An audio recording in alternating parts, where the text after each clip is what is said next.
PTs keep making mistakes that are killing their case reports before they even get them submitted. My clients went from staring at their blank screens to finished case reports that were accepted on the first try, no corrections needed, all by avoiding these mistakes. Now, the first mistake I see is trying to write your case report in one setting. If you want a great case report, you need to put time and effort into the process. Trying to write your case report in one sitting is a recipe for a rushed, poorly organized, and overall incomplete case report. This approach often results in errors and overlooked details and a lack of critical analysis that is required of your ABPTS case report. So when you're planning to write your case report, don't forget to build in time to draft and review and revise and edit and proofread over multiple sessions to give your case report every opportunity to shine and hopefully get accepted on the first try. The next mistake I see is forgetting your care statement.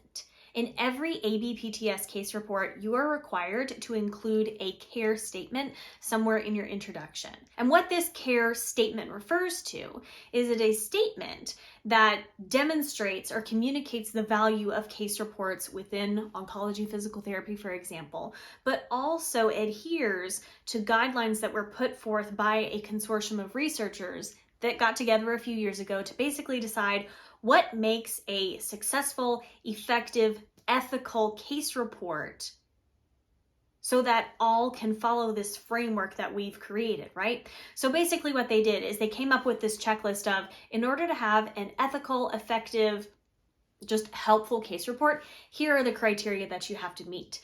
And so your ABPTS case report has to follow these guidelines.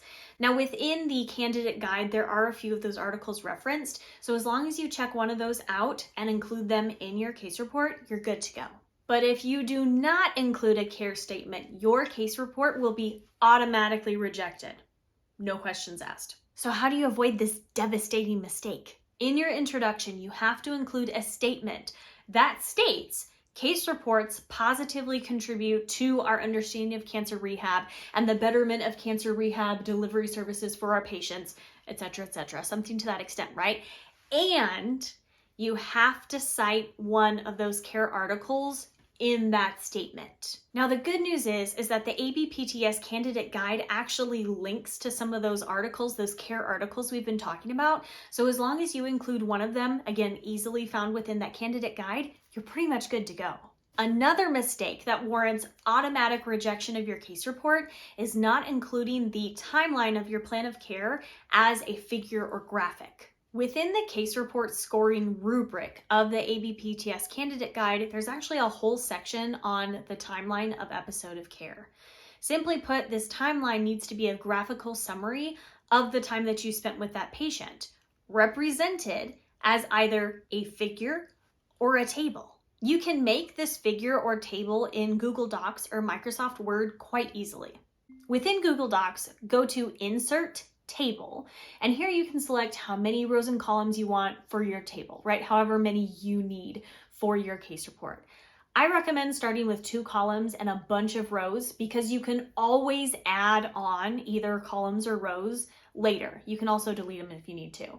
So what I would encourage is insert the month and year into the left column, and then in the right column, you're going to put the highlights of what happened in your episode of care. Now, it's important here, do not include every visit, just the highlights of what you did when working with that patient during this episode of care.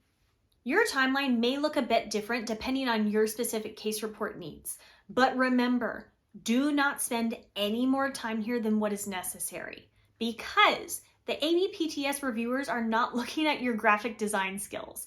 They're looking at your case report, and that timeline is just a portion of it. So create your figure or graph or table, whatever that is for you, input the necessary information, and move on.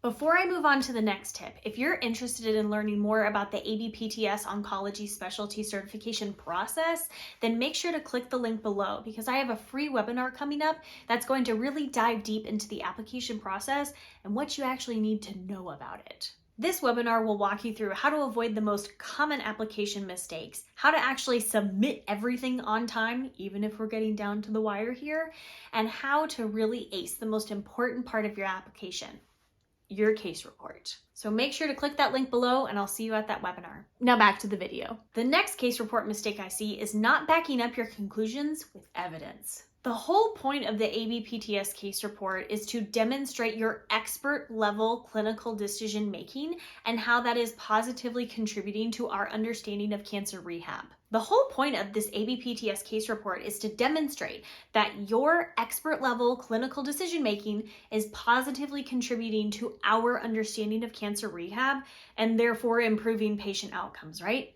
So the conclusions that you are drawing and you are laying out in your case report need to be backed up by solid evidence. And this includes patient outcomes, clinical data, as well as relevant research. Unsupported claims in your case report can lead to doubts and skepticism about even the validity of your case report. And that is definitely not a road that we want to be on. Let me be clear. I know there is not high quality evidence supporting every aspect of your patient's existence and experience, and that's okay.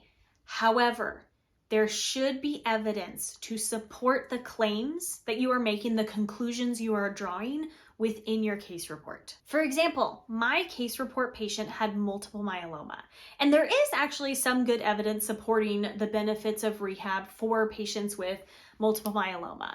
But at the time, when I was writing my case report a few years ago, my specific focus was my patient had multiple myeloma and was undergoing outpatient prehab for an upcoming hematopoietic stem cell transplant.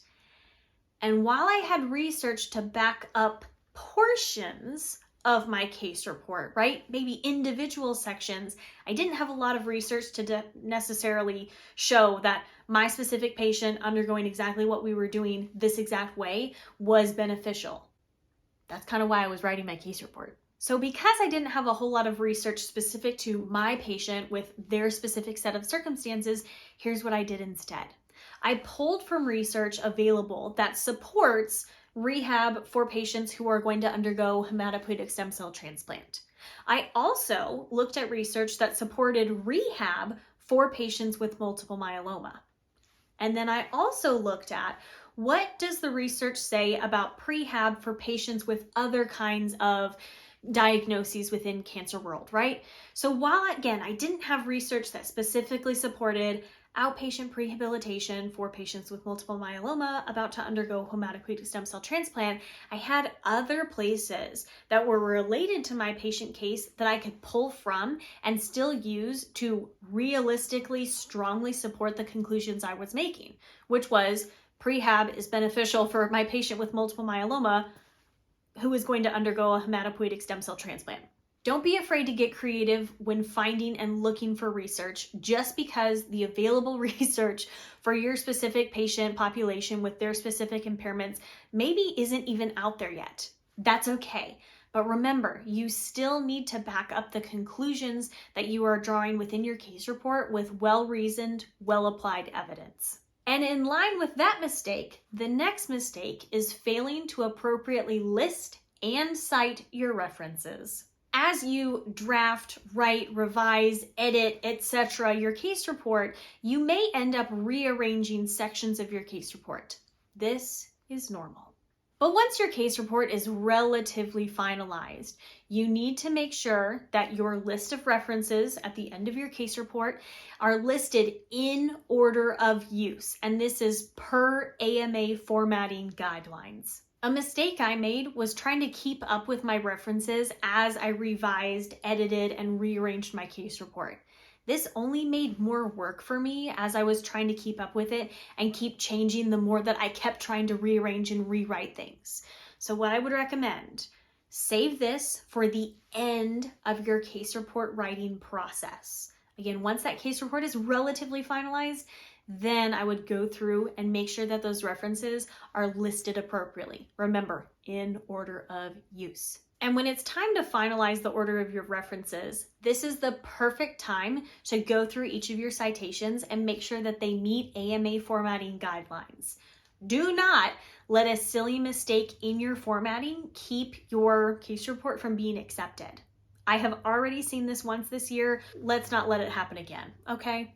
Let's just avoid it.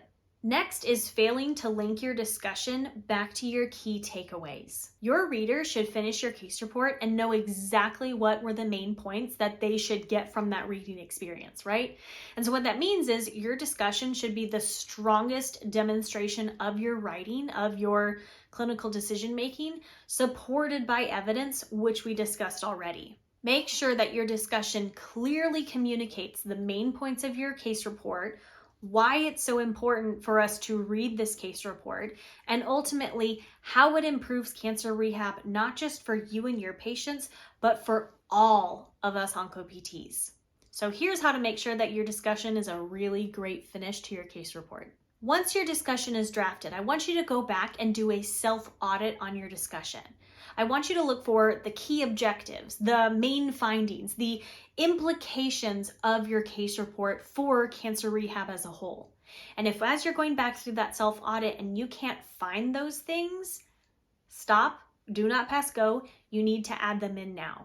Because if you can't find them in your discussion, then your readers are not going to find them either. The next mistake is arguably the most detrimental to your case report: not hitting submit. Your case report is important. I have something to learn from it. The ABPTS reviewers have something to learn from it.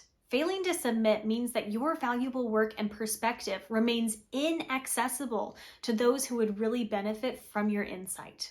Beyond that, not submitting your case report also keeps you from growing and developing as a professional and making contributions to this amazing field of cancer rehab. So stop hiding behind the imposter syndrome, the insecurity, and whatever other excuse your brain is telling you, because we need your case report. Now that you've learned how to avoid these 7 common case report mistakes, your next step is to learn how to navigate the ABPTS application portal. Watch this video next, where I'll take you behind the scenes on how to input all that information into the application portal without pulling your hair out in the process. Thank you so much for watching this video, and I'll see you in the next one.